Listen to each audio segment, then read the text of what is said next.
نحمده ونستعينه ونستغفره ونعوذ بالله من شرور أنفسنا ومن سيئات أعمالنا من يهده الله فلا مضل له ومن يضلله فلا هادي له وأشهد أن لا إله إلا الله وحده لا شريك له وأشهد أن محمدا عبده ورسوله أما بعد فإن خير الحديث كتاب الله وخير الهدي هدي محمد صلى الله عليه وسلم وشر الأمور محدثاتها وكل محدثة بدعة وكل بدعة ضلالة وكل ضلالة في النار. فقد قال الله تبارك وتعالى في كلامه المجيد وقرآنه الحميد. أعوذ بالله من الشيطان الرجيم. بسم الله الرحمن الرحيم. وما قدر الله حق قدره والأرض جميعا قبضته يوم القيامة والسماوات مطوية بيمينه سبحانه وتعالى عما يشركون. ونفخ في الصور فصعق من في السماوات ومن في الأرض إلا من شاء الله ثم نفخ فيه أخرى فإذا هم قيام ينظرون. بسم الله الرحمن الرحيم. وعن حذيفة أسيد الغفاري رضي الله تعالى عنه قال فقال النبي صلى الله عليه وسلم ما تذكرون يا حذيفة؟ قالوا نذكر الشاة يا رسول الله. الدجال والدخان والضباط ويجوج وماجوج نجم عيسى ابن مريم ثلاثة خسوف المشرق خسوف المغرب خسوف الجزيرة الأعراب. صدق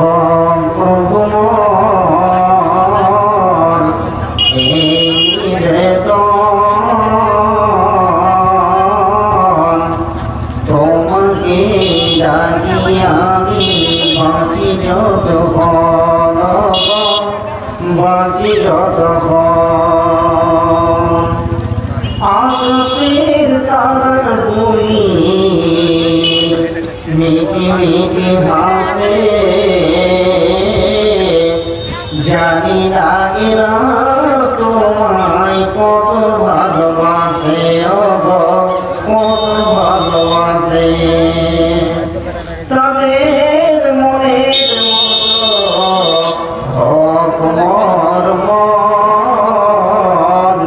তোমাকে ডাকি আমি বাঁচি যতক্ষণ বাঁচি যতক্ষণ।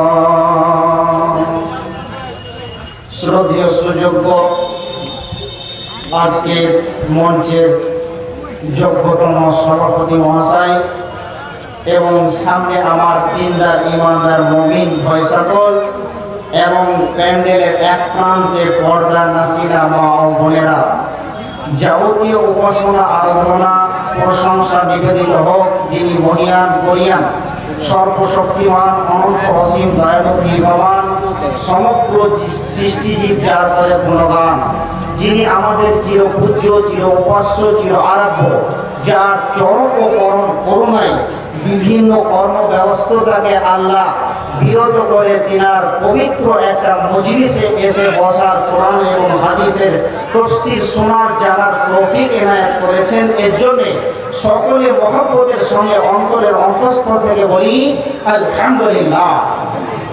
দরুদ ও সালাম বর্ষিত হোক যিনি সর্বশরণ্য সর্ববরেণ্য মহামানব মানব মুকুট, যার অনুসরণ ও অনুকরণে আল্লাহ তাবারক ওয়া তাআলা জান্নাতের ওয়াদা দান করেছেন। এর জন্য তিনি আমাদের কাছে অনেক মহব্বতের ব্যক্তি, তাই সকলে তিনার উপরে একবার দুরূদ পড়ি। সকলে বলেন সাল্লাল্লাহু আলাইহি ওয়াসাল্লাম, আল্লাহুম্মা সাল্লি আলাইহি আল্লাহুম্মা বারিক আলাইহি। আজকে আমি আপনাদের সামনে মুকুটময় মহাগ্রন্থ আল কোরআন থেকে দুইখানা আয়াত পরিবেশন করেছি এবং একখানা হাদিস। তো আমরা পৃথিবীর বুকে বসবাস করছি, আমরা মানুষ, যতজন এখানে আছি আমরা মানুষ, কিন্তু ভাই আমার আমরা কি জানি যে আমাদের আত্মীয় স্বজনরা অনেকজন, আমার দাদু আমার নানি, এই করে করে করে করে আপনার ফ্যামিলিতে অনেকজন পৃথিবীর বুক থেকে চিরতরের বিদায় নিয়ে চলে গেছেন। মানুষের জন্য মৌতটা আজকে কোনো ব্যাপারই না। মানুষ যদি মরে গিয়ে আল্লাহ ছেড়ে দিত তাহলে কোনো ব্যাপারই ছিল না, কিন্তু মৌতের পরে যে একটা জিন্দেগি আছে, ইয়াউমাল আখিরা, আখিরাতের জগৎ, সেই জগৎকে নিয়ে আমরা একটিবার কোনো সময় ভাবি না এবং ফিকির করি না। কিন্তু আমরা যতই সুন্দর বাড়ি বানাই, গাড়ি করি, আর যত সুন্দর পৃথিবীটাকে রংচং করে মনোরম পৃথিবীর বুকে চলাফেরা করি, কিন্তু এই পৃথিবী একদিন থাকবে না। সমস্ত কিছুকে আল্লাহ ভেঙে চুরমার করে দিবেন, আর চুরমার করে দেওয়ার পর তিনি একটি জায়গায়, যেমন আপনারা এই জায়গাটায় বসে আছেন, এইরকম একটি জায়গায় আল্লাহ তাবারক ওয়া তাআলা প্রত্যেকটি মানুষকে জমা করবেন।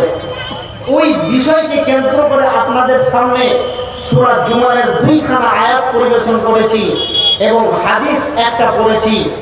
কিন্তু আজকে আমাদের ভিতরে সাহাবীরা রাসূলকে পেয়েছিলেন যারা, তারা আল্লাহর উপরে এমন ঈমান এনেছিলেন 100% যে তাদের ঈমানের বদৌলতে আল্লাহ তাবারক ওয়া তাআলা তাদেরকে রাদিয়াল্লাহু তাআলা আনহু টাইটেল দিয়েছেন। তার মানে আল্লাহ তাদের উপরে সন্তুষ্ট ছিল এবং তাদের উপরে এবং আল্লাহর উপর নবীর সাহাবীরা সন্তুষ্ট ছিল। কিন্তু বর্তমান পৃথিবীর মানুষ তাদের সঙ্গে সামঞ্জস্যতায় মিল হবে না। তাই আজকে আমি আপনাদের সামনে সর্বপ্রথম হাদিসটাকে তুলে ধরছি, তারপরে পরপর আয়াত ধরে স্বল্প সময়ের ভিতরে বিদায় নিব। আল্লাহ তাবারক ওয়া তাআলা যদি তৌফিক এনায়েত করেন তো। ভাই আমার, আমরা সেই মহাপ্রলয় কঠিন কিয়ামতকে নিয়ে কয়বার গবেষণা করি এবং কয়বার চিন্তা ভাবনা করি যে আমাকে মরতে হবে এবং কবর আছে সামনে, তারপরে আছে ইয়াউমাল কিয়ামাত, কিয়ামতের দিন। আল্লাহ তাবারক ওয়া তাআলা যতক্ষণ পর্যন্ত মানুষের হিসাব নিকাশ না নেবেন ততক্ষণ পর্যন্ত এক পা থেকে দ্বিতীয় পা ফেলার পৃথিবীর কারোর ক্ষমতা হবে না। কিন্তু আমাদের কাছে কোনো কিছু মনেই হচ্ছে না। বন্ধু আমার, বিশ্বনবীর সাহাবী হযরতে হুযায়ফা রাদিয়াল্লাহু তাআলা আনহু, হযরতে হুযায়ফা রাদিয়াল্লাহু তাআলা আনহু তিনি মসজিদে নববীতে কয়েকজন সাহাবীকে নিয়ে কঠিন মহাপ্রলয়ের দিনকে কেন্দ্র করে তাদের আলোচনা চলছে। তাদের আলোচনার বিবৃতি হলো কঠিন কিয়ামতকে কেন্দ্র করে। তাদের কিয়ামতকে কেন্দ্র করে তিনারা ভাবতে সাহাবীগুলোর মুখগুলো যেন ফ্যাকসা হয়ে গেছে, কালো বিবর্ণ হয়ে গেছে। ছোট ছোট কি বিশ্বনবী হুজরা থেকে দেখে নিয়েছেন যে আমার কয়েকজন সাহাবী মসজিদে নববীতে কোন একটি আলোচনা করছে। এবার নবীজি হুজরা থেকে গুটি গুটি পায়ে বের হলেন। এবার বের হয়ে গিয়ে সাহাবীদেরকে সম্বোধন করে বলছেন, মা তাজকুরুনা ইয়া হুযায়ফা, হুযায়ফা রে তোমাদের এখানে কি হয়েছে? আমি দেখতে পাচ্ছি তোমাদের চেহারাগুলো শুকিয়ে গিয়েছে, মুখ শুকিয়ে গিয়েছে, চেহারাটা যেন বিবর্ণ হয়ে গেছে। তোমাদের কারণটা কি? কি নিয়ে তোমরা এত চিন্তায় ফিকিরে আছো? তখন নবীর সাহাবীরা সকলে একই সঙ্গে উত্তর দিলেন, ক্বালু নাযকুরু সাআতা ইয়া রাসূলুল্লাহ, ও দয়ার নবী গো, আমরা এখানে কঠিন কিয়ামতকে নিয়ে গবেষণা করছিলাম। আর গবেষণা করতে আমরা এই মতো অবস্থায় পৌঁছে গেছি। বিশ্বনবী বলছেন, ইন্নাহা লাম তাকুমা হাত্তা তারাউনাহা আসরাতা আয়াতিন, হতে পারে কিয়ামত কোনদিন হবে না। তুমি শুনে নাও, যতক্ষণ পর্যন্ত 10টা জিনিস পৃথিবীর বুকে তুমি নিজের চোখে না দেখবে ততক্ষণ পর্যন্ত কিয়ামত হবে না। তার মধ্যখানে নবী বলতে লাগলেন, আদ-দাজ্জাল ওয়া দুখান ওয়া তুবাত ওয়া ইয়াজুজ ওয়া মাজুজ নুজুলা ঈসা ইবনে মারইয়াম সালাসাতা খুসুফিল মাগরিবি খুসুফিল মাশরিকি খুসুফিল জাজিরাতিল আরব ওয়া কুল্লি শামসি মিনাল মাগরিবি।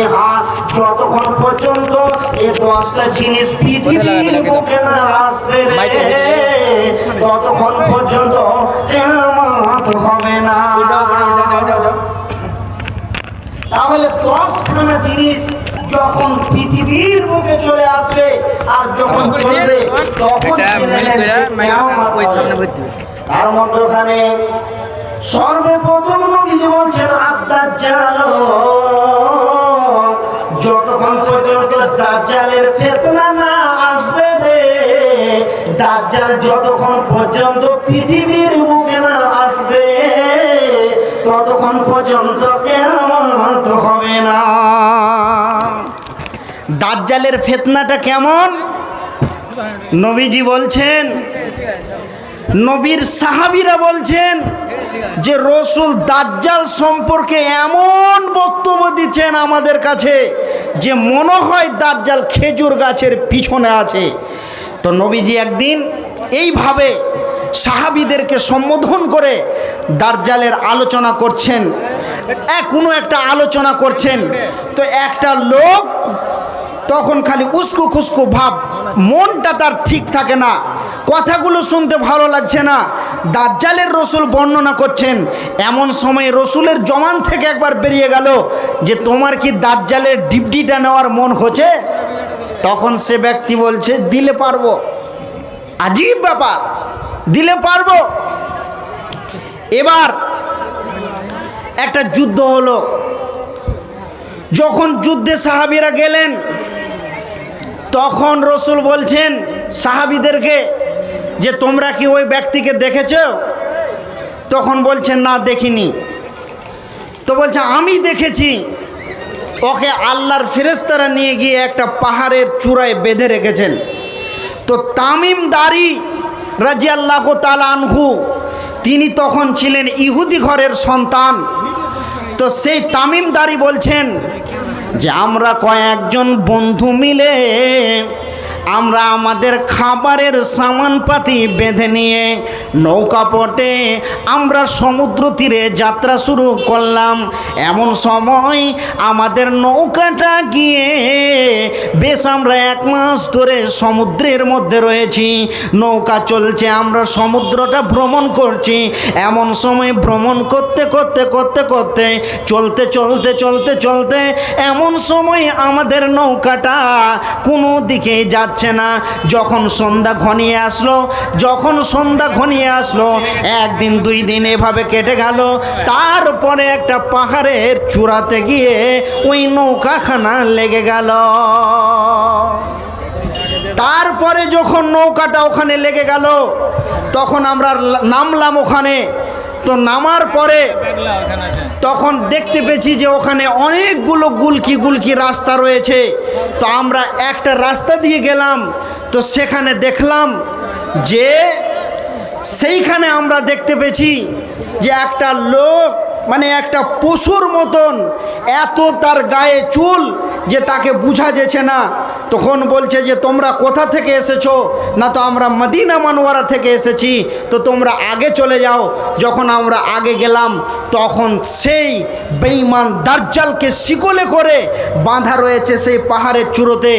এমন সময় তখন ওই বেঈমান বলতে লাগলেন যে এই যুদ্ধটা কি হয়েছে, এই যুদ্ধটা কি হয়েছে, তার মানে এখন আমার আসারও পালা হয়ে গেছে, তার মানে ওই দাজ্জাল।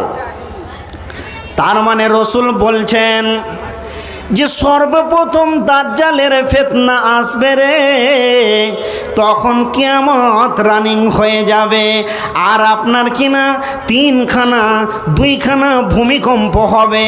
একখানা ভূমিকম্প পূর্ব দিক থেকে গুড়গুড় করে কাঁপতে কাঁপতে পশ্চিম দিকে যাবে, আর একটা পশ্চিম দিক থেকে কাঁপতে কাঁপতে গুড়গুড় করে পূর্ব দিকে যাবে। এইভাবে পৃথিবীটা ধ্বংস হবে। বন্ধুরে আমার, যখন আল্লাহ তাবারাক ওয়া তাআলা তার ফেরেশতাকে বলবে ইসরাফিল তুমি একবার তোমার সিংহাতে ফুঁক মেরে দাও, যখন তিনি সুর ফুঁকতে শুরু করবেন আকাশে যা আছে সব কিছু ভেঙে চুরমার হয়ে পড়বে। সূর্য থাকবে না, তারকা থাকবে না, চন্দ্র থাকবে না, পৃথিবীর বুকে যা কিছু আছে সব কিছু ভেঙে চুরমার হয়ে যাবে। কিছুই থাকবে না ভাই আমার, থাকবে না জমি জায়গা, পুকুর বাগান, গাছপালা, অট্টালিকা, পাহাড় পর্বত। ওয়াসইরাতিল জিবালু ফাকানাত সারাবা, যখন ইসরাফিলের সুর পড়বে রে তখন পাহাড়গুলি আমরা আমাদের চোখে দেখতে পাই, কত বৃহত্তর পাহাড় রয়েছে, ওই পাহাড়গুলো ধুলো বালির মতো উঠতে থাকবে, আর আপনার কিনা পৃথিবীটা ধ্বংস হয়ে যাবে। তারপরে নবীজি বলছেন ওয়া তাখরিজুন নারা বিল ইয়ামান ওয়া তাদরিসুন নাসা ইলাল মাহসার, এবং পৃথিবীটা যেদিন চূর্ণ বিচূর্ণ হয়ে যাবে, ভেঙে যাবে, আর আমার দ্বিতীয়বার সুম্মানুফিকা ফিহি উখরা, যখন আমার ইসরাফিল দ্বিতীয়বার সুর ফুঁকে দেবে, বিশ্বনবী বলছেন ওয়া তাখরিজুন নারা বিল ইয়ামান ওয়া তাদরিসুন নাসা ইলাল মাহসার, মধ্যপ্রদেশ থেকে আপনার কিনা এমন প্রদেশ থেকে একটা অগ্নিশিখা বের হবে রে, আর ওই অগ্নিশিখাটা 2টি ভাগ হয়ে পৃথিবীর বুকে আবাল বৃদ্ধ বনিদাস যে শ্রেণীর লোক হোক না কেন, পৃথিবীর বুকে ছোট থেকে বড় কাউরি ক্ষমতা নাই যে সেদিন কোনো জায়গায় অনুপস্থিত থাকবেন।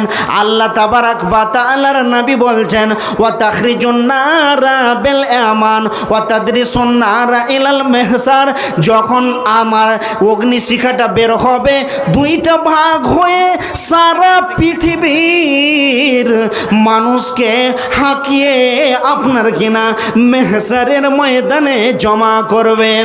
এবার আল্লাহ তাবারাক ওয়া তাআলা কি বলছেন ওয়ামা কাদারুল্লাহ হাক্কা কদরিহি ওয়াল আরজু জামিআন কবজাতুহু ইয়াউমাল কিয়ামাতি ওয়াস সামাওয়াতু মাতবিয়াতুম বিয়ামিনিহি সুবহানাহু ওয়া তাআলা আম্মা ইশরিকুন।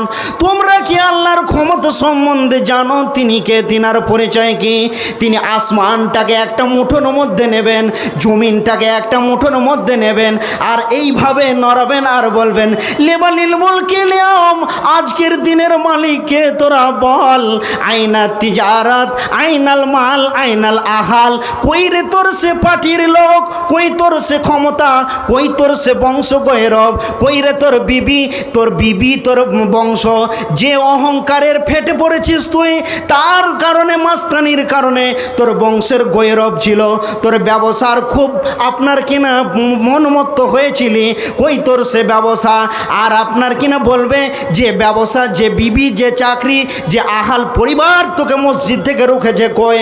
তারপরে আল্লাহ বলবেন লিল্লাহিল ওয়াহিদিল কাহার, আজকের দিনের ক্ষমতার মালিক হলাম আমি। আর আল্লাহ বলবেন আজকে আমি পৃথিবীর বুকে যতজনকে আমার জায়গাতে আপনার কিনা হাজির করেছি সকলের আমি বিচার করব, চুল ছিঁড়া হিসাব চলবে এখানে। আর কেউ তোমাদেরকে লা তামলিকু নাফসুন লিনাফসিন সাইয়্যা ওয়াল আমরু ইয়াউমাইযিন লিল্লাহ, আর তোমাকে কেউ এখানে সাহায্য করনেওয়ালা থাকবে না। আল্লাহ সেদিন বলবেন মান কানা সারিকান ফালিয়াতি, তোমরা যদি কেউ আমার সমকক্ষ হয়ে থাকো, আমার সমকক্ষ হয়ে থাকো, তাহলে আমার কাছে এসো। কিন্তু সেই দিন কাউরির ক্ষমতা থাকবে না। আর ওই জায়গাটা এমন একটা কঠিন জায়গা, এমন একটা ভয়ানক জায়গা, সে জায়গাতে বন্ধু আমার নিজের যে যেমন আমল করেছে ওই জায়গাটায় যখন জাহান্নামকে নিয়ে আসা হবে, যখন জাহান্নামকে দেখবে মানুষ, তখন তারা আপনার কিনা মাতালের মতো ভয়ে ভীতু সন্ত্রস্ত হয়ে যাবে। তখন আল্লাহ তাবারাক ওয়া তাআলা তার ফেরেশতাদেরকে, তার প্রিয় বান্দাদেরকে বলবে ওয়ামা হুম বিসুকারা, এরা মদ পান করেনি, এরা মাতাল নয়। ইন্না আযাবাল্লাহি শাদীদ, এরা আমার কঠিন আযাবকে দেখে আজকে মাতাল সেজেছে, এরা আসলে মাতাল নয়। এরপরে বন্ধু আমার ওই জায়গাতে কোন মানুষেরা রেহাই পাবে? বিশ্বনবীর একখানা হাদিস আপনাদের সামনে বলি। হাদিসের রাবি হলো হযরতে আবু হুরায়রা। অনেক সাহাবী হাদিসটাকে বর্ণনা করেছেন। এই হাদিসটাকে অনেকজন সাহাবী বর্ণনা করেছেন। সাবাতুন ইজ্জুল্লাহুমুল্লাহু ফি জিল্লিহি ইয়াউমুল্লা জিল্লা ইল্লা জিল্লুহু আল ইমামুন আদিলুন সাআবান নাসা ফি ইবাদাতিল্লাহি ওয়া রাজুলুন তাসাদদাকা বিসাদকাতিন ফাআখফাহা হাত্তা তা'লামা সিমালুহু মা তুনফিকু ইয়ামিনুহু। এই হাদিসটার ভিতরে 7 শ্রেণীর ব্যক্তি ওই কিয়ামতের ময়দানে কোনো ছায়া থাকবে না রে। ওই ছায়াতে 7 শ্রেণীর ব্যক্তি স্থান পাবে। তার মধ্যেখানে পৃথিবীর বুকে যে লোকটা ওয়া রাজুলুন কালবুহুম মুআল্লাকুম ফিল মাসাজিদি, যে লোকটার অন্তরখানা মসজিদের সঙ্গে লেগে থেকেছে। যখন সে একবার মসজিদ থেকে বেরিয়ে গেছে তার দিলে খালি আশা আকাঙ্ক্ষাটা এটাই ছিল, আবার আমি কখন সে মসজিদে ঢুকবো। ওই লোকটি আপনার কিনা ওই লোকটি আল্লাহর আরশের নিচে স্থান পাবে। আল্লাহ তাবারাক ওয়া তাআলা যখন পৃথিবী ধ্বংস করবেন তখন সারা পৃথিবীর বুকে যতগুলো মসজিদ আছে সমস্ত মসজিদগুলোকে তুলে নিয়ে গিয়ে বাইতুল্লাহ সহ জান্নাতুল ফেরদাউসের ভিতরে ভরে দেবেন। আর সমস্ত মসজিদগুলো হয়ে যাবে জান্নাতের ঘর।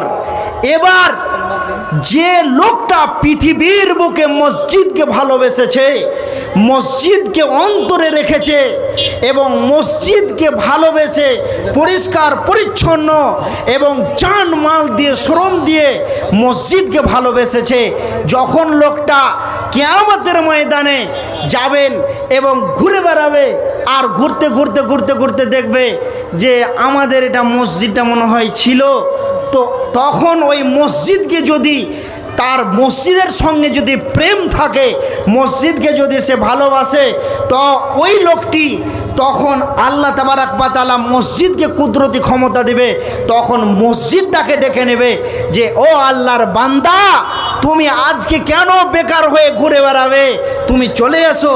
আর ওই মসজিদে ঢুকে যাওয়া মানে জান্নাতুল ফেরদাউসে ঢুকে যাওয়া। একবার জোরে বলেন সুবহানাল্লাহ। ভাই আমার, তাহলে সেই কঠিন মহাপ্রলয়ের দিনে একখানা মাত্র ছায়া থাকবে। বন্ধুরে আমার, ওই ছায়াতে স্থান পাবে কোন কোন ব্যক্তি? নবীজি বলছেন যে ওই ব্যক্তি আল্লাহর আরশের নিচে ছায়া পাবে রে। ওয়াসাবুন নাশাফি ইবাদাতিল্লাহি, যে লোকটি তার যৌবনকালটাকে আল্লাহর রাস্তায় কাটিয়েছে, ওই লোকগুলি আপনার কিনা নাজাত পাবে সেই দিন। যারা যৌবন বয়সে আল্লাহর ইবাদতে কাটিয়েছে, ওই লোকগুলো আল্লাহর আরশের নিচে ছায়া পাবে। তারপরে আমি হাদিসটার পুরো তর্জমা করব না, শুধু কয়েকটা বলবো বন্ধু আমার। আল্লাহর নবী বলছেন ওয়া রাজুলুন তাসাদ্দাকা বিসাদকাতিন ফাখফাহা হাত্তা তাআলামা শিমালুহু মা তুনফিকু ইয়ামিনুহু। বিশ্বনবী বলছেন ওই লোকটি আমার আরশের নিচে স্থান পাবে, যে লোকটি আপনার কিনা গোপনে গোপনে দান করে, অর্থাৎ ডান হাতে যদি দান করে তার বাম হাতটা বুঝতে পারে না, ওই লোকটি আল্লাহর আরশের নিচে স্থান পাবে। এখানে অনেকগুলো চুনাট চুনাট বক্তা আছে, বুঝতে পারলেন? আমার পছন্দ করা, কারণ ফারুক আমার খুব ক্লোজ ফ্রেন্ড, তো আমাকে বললো যে কাকে কাকে নেওয়া যাবে, তো আমি এগুলো দিয়েছিলাম। তো ভাই আমার, আপনাদের সামনে একের পর এক আসতেই থাকবে। তো আমি আপনাকে যেটা বলতে চাইছি, এখন আমার সময় খুব কম, আর দেখতে পাচ্ছেন আল্লাহর ঘর, কেউ যদি আপনার বাড়িতে যায় তো আপনার মেহমান, আর এই ঘরটাতে যে যাবে সে হলো আল্লাহর মেহমান। অর্থাৎ আল্লাহর ঘরকে যে ভালোবাসেন, অর্থাৎ কঠিন মহাপ্রলয়ের দিক থেকে এই মহাপ্রলয়ের দিনে কোনো ছায়া থাকবে না, একমাত্র আল্লাহর আরশের ছায়া। আর বিশ্বনবী বলছেন যে ওই লোকটি আল্লাহর আরশের নিচে স্থান পাবে যে ব্যক্তি ওয়া রাজুলুন তাসাদ্দাকা বিসাদকাতিন, যে লোকটি আল্লাহর রাস্তায় দান করলো, খায়রাত করলো, ওই লোকটি আপনার কিনা এই আল্লাহর আরশের নিচে ছায়া পাবে। অর্থাৎ এই গ্রামের আমি দেখতে চাই সে কঠিন মহাপ্রলয়ের দিনকে ভয় করে কোন আল্লাহর বান্দা আছে যে আমার মতন একজন ছোট মোটো ভাইকে কে আছেন যে 10,000 টাকা দিবেন এই মসজিদকে। আর তারপরে আমি ছোট মানুষ ছোট করে চাইলাম, তার মানে এখন দানের কথা বললাম তো আপনারা উঠতে লাগলেন। ভাই আমার, এই পৃথিবীর বুকে কার জন্য করে যাবেন? কারণ মিসকাত শরীফের 441 পৃষ্ঠায় একটা হাদিস আছে, আমর বিন মাইমুন আওরজি রাদিয়াল্লাহু তাআলা আনহু হাদিসটা বর্ণনা করছেন যে ওয়া গিনাকা কাবলা ফাকরিকা, মানুষের মাল বেশি দিন থাকবে না, একদিন মানুষের কাছ থেকে শেষ হয়ে যাবে এবং সে লোকটা ভিখারিতে পরিণত হয়ে যাবে। অতএব আপনার কাছে এখন ধনসম্পদ আছে, আপনার কাছে যা আছে আপনি দিতে পারবেন, যখন আপনি অচল হয়ে যাবেন তখন আপনার বেটাদের কাছে, বেটিদের কাছে, স্ত্রীর কাছে, সকলের কাছে বেশি হয়ে যাবেন, কেউ আপনাকে আর ভ্যালু দেবে না। আমর বিন আস রাদিয়াল্লাহু তাআলা আনহু রাসূলের একজন বিখ্যাত সাহাবী, সেই সাহাবীটি তিনার জীবনে অনেক মালকে জমিয়ে রেখেছিলেন। তারপরে তিনার ছেলেকে বলছেন, যখন মৌতের সময় ঘনিয়ে এসেছে আর পৃথিবীর বুকে থাকবে না, তখন আমর বিন আস রাদিয়াল্লাহু তাআলা আনহু তিনার ছেলেকে বলছেন, বেটারে, আমি তোমার সামনে যে কাঠের বাক্সটি রেখেছি, এই বাক্সতে অনেকগুলি মালকে জমা করে রেখেছি, অতএব তুমি এই মালগুলি নিয়ে নাও। আমর বিন নাসের ছেলে অনেক আল্লাহর ওলি হয়ে গেছিলেন, অনেক বড় বিচক্ষণ ইমানদার ব্যক্তি ছিলেন। তখন বাপকে রিটার্ন উত্তর দিয়েছেন, আব্বাজান, আপনি আপনার মাল নিয়ে যান, আমার মালের দরকার নাই। অতএব আপনার মাল আপনি নিয়ে যান, আমার মালের দরকার নাই। তখন আমর বিন নাস হাউ হাউ করে কাঁদছিলেন আর বলছিলেন, হায় আফসোস রে, হায় আফসোস, হায় আফসোস, এখন তো আমার আর সময় নাই, আর তো আমার শরীরটা চলছে না যে এ পয়সাগুলি আল্লাহর রাস্তায় দিয়ে দিব। কিন্তু বন্ধুরে আমার, আফসোস করতে করতে পৃথিবীর বুক থেকে চিরতরের বিদায় নিয়ে চলে গেলেন। তো কি বুঝলেন এখান থেকে? তো আমি 10,000 চাইলাম, কিন্তু 10,000 যদি না দিতে পারবেন আমার বড় বড় ভাইদেরকে দিবেন। তো আমি বলতে চাইছি যে আপনারা যত পারবেন, 1000, 500, 2000, 3000 যা পারবেন, এই দিকে একজন আপনারা বসেন, আমি বক্তব্য চালিয়ে যাব। আর যতজন আপনারা দিব মনে করে এসছেন এবং নিয়তকে ঠিক করে আল্লাহর রাস্তায় আপনারা দিতে থাকেন, এই দিকে আপনারা একজন বসেন আর নিতে থাকবেন। আমি আপনাদেরকে একর থেকে হাদিস শুনিয়ে যাই। বিশ্বনবী বলছেন, ক্বালা রাসূলুল্লাহ সাল্লাল্লাহু আলাইহি ওয়াসাল্লাম, আদ-দাল্লু আলাল খাইরি কাফাইলি, আল ইয়াদুল উলিয়া খায়রুম মিন ইয়াদুস সুফলা, যে ऊपर वाले हाथ नीचे वाले हाथ से बेहतर है, অর্থাৎ ওপরের হাতটা নিচের হাতের থেকে অনেক উত্তম, অনেক উত্তম। তার কারণ হ্যাঁ, ভলেন্টিয়ারদেরকে বলছি, যারা মহিলা প্যান্ডেলে আদায়ের দায়িত্বে আছেন, মহিলা প্যান্ডেলের আদায়ের দায়িত্বে আছেন এবং বাজারে আদায়ের দায়িত্বে আছেন, তাড়াতাড়ি ওই দানগুলো নিয়ে আসেন, তাড়াতাড়ি ওই দানগুলো উঠিয়ে নিয়ে আসেন কালেকশন করে। তো ভাই আমার, আর আপনারা ধৈর্য সহকারে বসে থাকেন। মাশাআল্লাহ, বড় বড় মাদ্রাসা জালসার বক্তা ফেল হয়ে যায়, কিন্তু মাশাআল্লাহ আমাদের বক্তের মধ্যে জালসা হলেও আমাদের বক্তা একটাও অ্যাকশন নেই। আরো 3 জন বক্তা আমাদের পিছনে আছে, একজন আছে নদিয়া থেকে এসেছেন, আর একজন ঝাড়খণ্ড থেকে এসেছেন, আর একজন আমাদের। হ্যাঁ, তো আপনারা ধৈর্য সহকারে বসে থাকেন, আপনাদের ধৈর্য আর বক্তাদের ওয়াজ চলবে। তো ভাই আমার, যেটা বলতে চাইছিলাম যে ওপরের হাতটা হলো উত্তম, কারণ এই হাত দিয়ে আপনারা দান করেন, আর যে ব্যক্তি নেয় সে তার হাতটা নিচুতে থাকে, অর্থাৎ আপনি দান করবেন, আল্লাহ আপনাকে এর বদলা 100% দেবেন। অতএব আজকে আমি আপনাদের কাছ থেকে আকুল আবেদন করছি যে আপনারা দেবেন আল্লাহর রাস্তায়। বন্ধু আমার, বিশ্বনবীর কাছে একজন ব্যক্তি আসলেন, নবীজিকে এসে বলছেন, ও দয়ার নবী গো, আমি বেশ কিছু দিন থেকে খেতে পাইনি, আমার সন্তান সন্ততি খেতে পাইনি, তারা অনাহারে রয়েছে, অতএব দয়ার নবী গো, আপনি আমাকে কিছু দেন। বিশ্বনবীর কাছে কিছুই ছিলেন না। বিশ্বনবী বাইতুল মালের গোডাউনটা খুললেন, ওখানেও কিছু পেলেন না। বিশ্বনবী বললেন, ও ভাই আমার, তো মহিলাদের পক্ষ থেকে 2000 টাকা চলে এসছে, আর আপনারা প্রথম স্টার্টিংয়ে মহিলা প্যান্ডেল থেকে 2000 আর বেনামিতে 500, বেনামিতে 500 এ করে আল্লাহর রহমতে অনেকগুলো দান দিয়েছে। কিন্তু এই দিক থেকে মনে হচ্ছে যে মহিলাদেরকে আপনারা পাচ্ছেন না, তো মোটা মোটা দান দেন, না হলে তো মান সম্মানের ব্যাপার আছে। বুঝতে পারছেন কি না? তা আমার ঘটনাটা শুনেন, দান করার মন টানবে কি টানবে না, এবার ঘটনাটা শুনেন, তারপরে আপনারা দিবেন।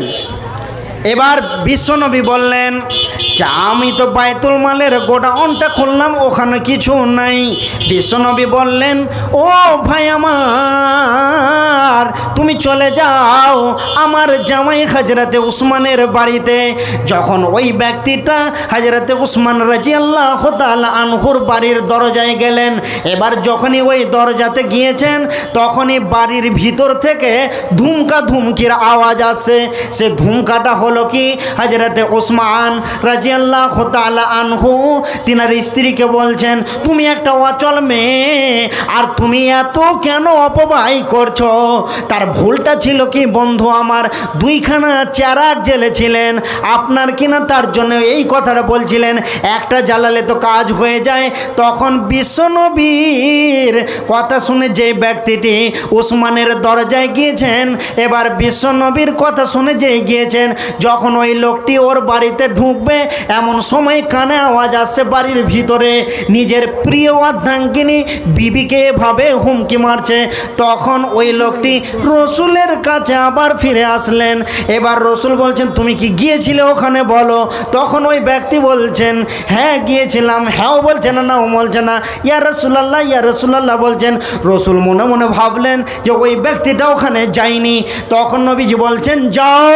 এবার রসুলের হুকুম যখন পড়ে গেল, লোকটা মনে মনে ভাবছে, বাপরে না খেয়ে যান যাচ্ছিল ভালো, খেতে এসে আবার যান গেল।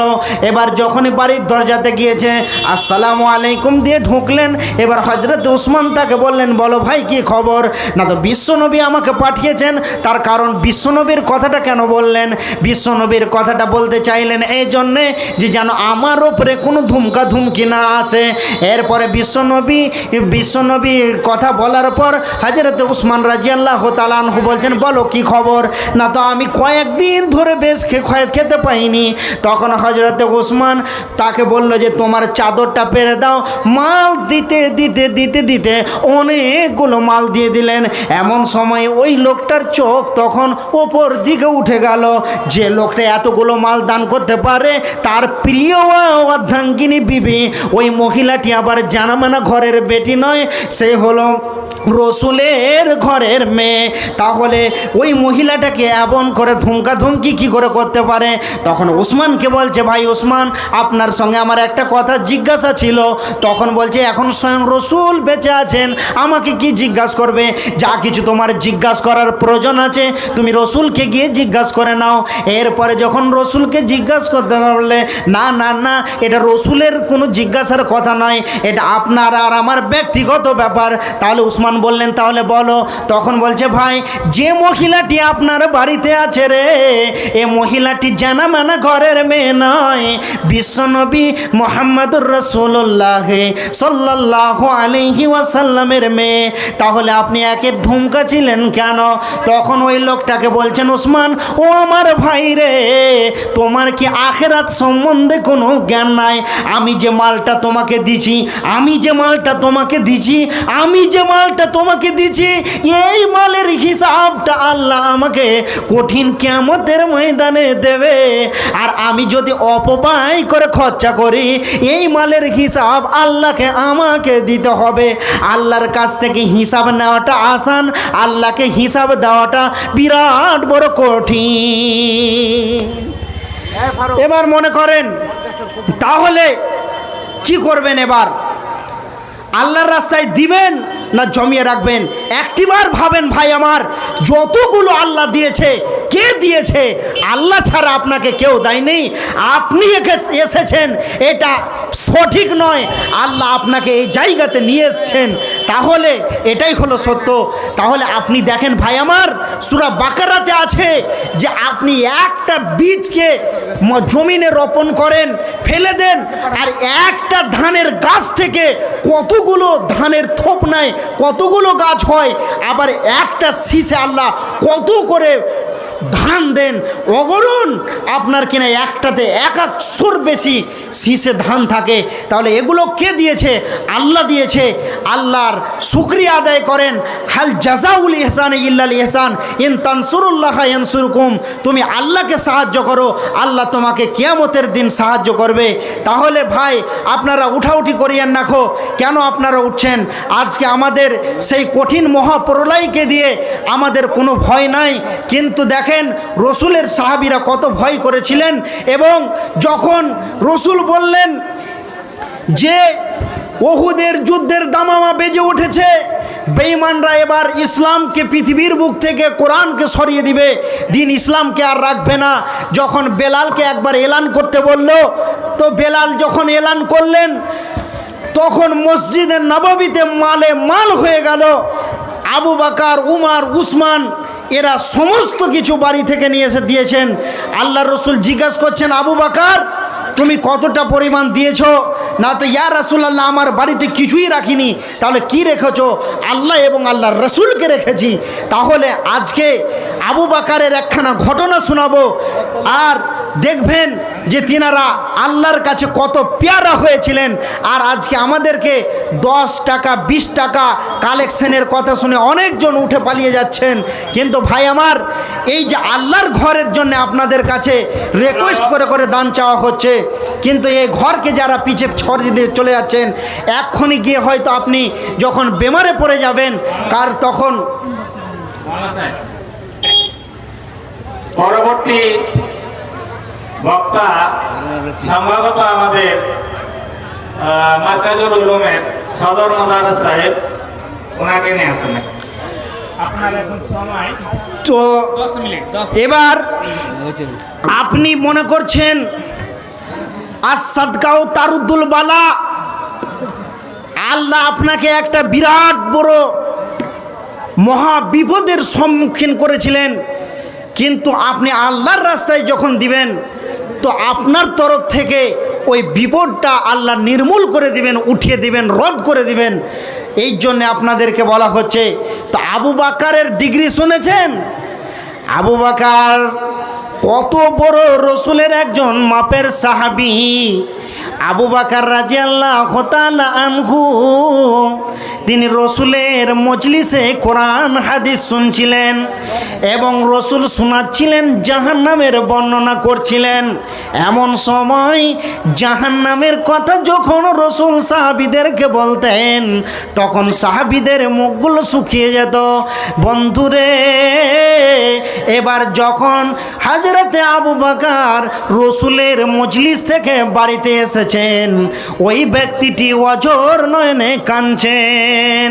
দয়ার নবী দেখছেন আমার একজন প্রিয় সাহাবী কেন এত কাঁদেন? তখন নবীজি বলছেন, আপনি কাঁদছেন কেন? তখন তিনি বলছেন, ও দয়ার নবী গো, এক্ষুনি আপনার মজলিসে বসে কঠিন জাহান্নামের বর্ণনা শুনছিলাম, আর আমি অঝোর নয়নে কাঁদছিলাম। আর আমি যদি পূর্ণ ঈমানদার হতাম তাহলে আমি হাসতে পারতাম না, বাড়িতে গিয়ে আমি হেসে ফেলেছি। নবীজি বললেন, না না না, পরিবার পরিজনের সাথে হেসে মহব্বতের কথা বলাটাও এটা একটা ইবাদতের ভিতরে পড়লো।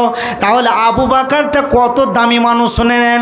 বিশ্বনবী বলছেন, সারা পৃথিবী যদি ধ্বংস হয়ে যায়, আর ধ্বংস হয়ে যাওয়ার পর বিশ্বতে যত মানব আছে সমস্ত মানব যদি আপনার কিনা তাদের আমলগুলোকে একটা দাড়ি পাল্লাতে চাপানো হয়, আর আবু বকরের আমলকে যদি একটা দাড়ির পাল্লাতে চাপানো হয়, পৃথিবীর পাল্লা, পৃথিবীর মানুষের পাল্লা ওপর দিকে উঠে যাবে, আবু বকরের পাল্লা নিচের দিকে নেমে যাবে। তাহলে তারা এত সম্মানিত হয়েছে কেন? না তো তিনারা আল্লাহকে ছাড়া কিছুই বুঝতো না। কিন্তু আজকে আমরা সব সময় ভাবি যে কখন দানের কথা বলবে আর উঠে পালাবো, মানে আল্লাহর রাস্তায় দেওয়ার বেলা আমরা নাই। একজন ভাই আমার, আমি তার নাম জানি না, 500 টাকা দান করেছে।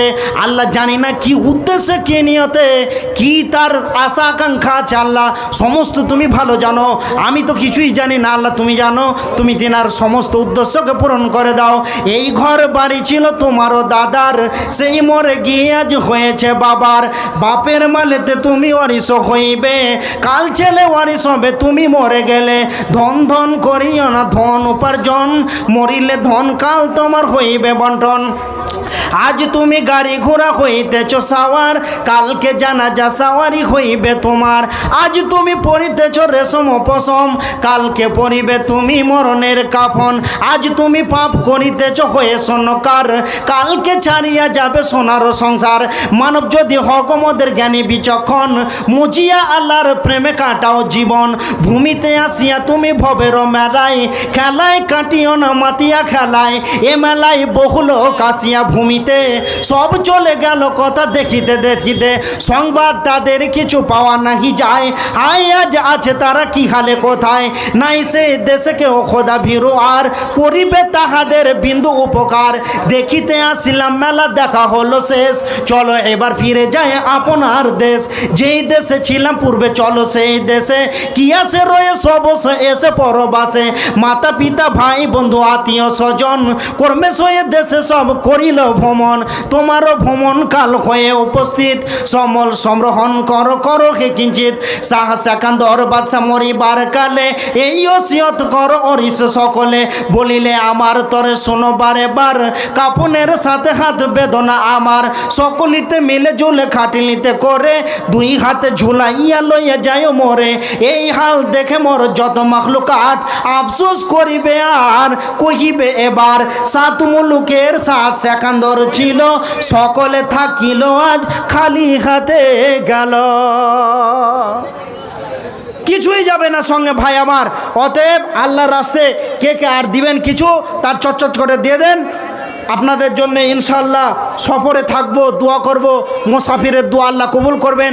আপনার মনের কোনো যদি উদ্দেশ্য থাকে যে এই উদ্দেশ্যকে কেন্দ্র করে আপনি আল্লাহর রাস্তায় দেন, আল্লাহ আপনার উদ্দেশ্যকে সাধন করবেন এবং সফল করবেন। তো আমার শাইখ চলে এসছেন, আমার কথা বলা ঠিক হচ্ছে না, তারপরও আপনারা দেন আল্লাহর রাস্তায় যা পারবেন দেন। ভাই আমার একটা খালি গজল বলবো দিয়ে আমি নেমে পড়বো। সাবধানে থাকিও নারী পর্দার আড়ালে, সাবধানে থাকিও নারী পর্দার আড়ালে। হাদিসে হারাম বলে অন্য দেখিলে, হাদিসে হারাম বলে অন্য দেখিলে। সাবধানে থাকিও নারী পর্দার আড়ালে। শোনো নারী কোরআনের বাণী, যেও না গো পর্দাচারী। সুপারিশ করবেন না নবী দায়ুস হইলে, সাবধানে থাকিও মা বোন পর্দার আড়ালে। সাবধানে থাকিও নারী পর্দার আড়ালে।